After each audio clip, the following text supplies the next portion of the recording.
Okay, thanks so much, so Olumide. much, Olumide, what are your expectations for tonight? It's Arsenal against Liverpool. Well, Liverpool definitely have a point to prove. You know, they have to prove that they can play as they're traditionally known to play.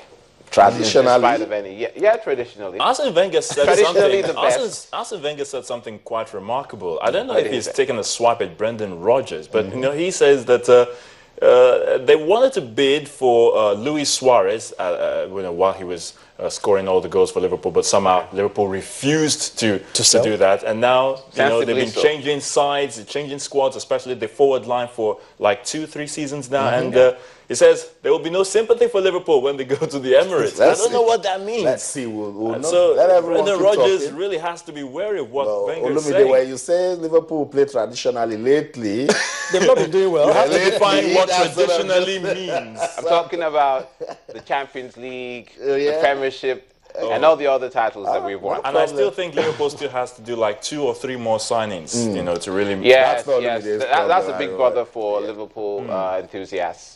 Okay. That's all it. the best. We'll talk about it tomorrow. Thanks so much, Olumide. All right. And that comes back to us, guys. And before we get proper into the discussion, I know Yemi can't wait to talk about the AfroBasket Championship. Also, that one got us talking. When Coach Ayo Bakare came here, he said, if we beat Tunisia, then we know we're actually ready. We didn't see that sort of technical play they showed in their first 2 games. We didn't, and it means we didn't hand the group as table toppers. That was what some of us expected, you know, because when you top your group, you play less fancied sides. For instance, if you finish the group as number 1, you play the team that ends on number 4. So we finished the group as number 2. So we're going to wait for what happens in Group B. And in Group B, you have Senegal, Morocco, Angola, and Mozambique. So it's going to be between Morocco and Mozambique. Incidentally, both teams have lost. We can beat any of those teams. We should be able to beat any of those, hopefully. And boxing recently has been, you know, making us talk sports. You remember we brought some boxers here to get ready for the All Africa Games. We've been talking about development of boxing in the country. This country, we keep saying, has produced lots of, you know, champions even before independence. Even before and in recent times, feel free to mention Samuel Okon Peters. Also, he's not been so consistent, but he's been there. So Olusegun Ajose has also been there. Now we hear of Larry Kundayo, the welterweight fighter that is doing so well in the UK, 11 fights, unbeaten, and he's got a very, very good career ahead of him. These guys have come back home. They want to meet the president. Their intention is to take kids out of the streets through boxing. That's the only way to ensure that you produce the next generation of stars. Especially when boxing, some really don't, just like we talked about fencing. There are some sports people do not regard as sports. Too violent. And you fight boxing. Some people say you fight boxing, you don't train boxing. You know, a lot of but you know, when you out of young kids, you refine them. I do agree that the best street boxer doesn't necessarily translate to a winner in the rings, but it's a good start. It's a good start. And I told they're saying that if they can channel their energy, you know, these guys are saying, if a lot of people are known to be notorious or rascally and they believe they have strength, why not just refine them and bring it to the ring, you know, and some big bucks for yourself, the money that goes with it. Let's let the boxers do the talking. Over the weekend, we caught up with Larry Kundayo and Olusegun Ajose that in Nigeria, they have a very, you know, key mission to do, and that's ensure that boxing goes to the grassroots and then become admirable in the country. They're yet to meet the president to discuss that, but for now, they want your support, particularly parents, to ensure that this objective is achieved. Let's listen to them. I'll come back. Some more talk about. Stay with us. One of those things we need to understand is that taking youths off the street, you know, doing bad things on the street will benefit you and I. If a guy is a boxer and is getting some money doing boxing, channeling all his energy towards something positive, it doesn't have to be an armed robber. Because armed robbery is dangerous, isn't it? It doesn't have to be a tout. Because now he has a job.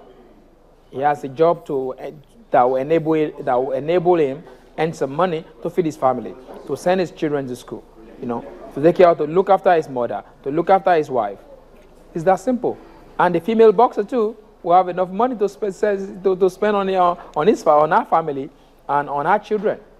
So it's a win-win situation for everybody. You know, when you take a kid off the street, you don't just help that kid, you help the society too. You know, because you see, some of those people who have embezzled money in the past, you got to understand that it's going to come around and bite you. If it doesn't bite you directly, it's going to bite your family.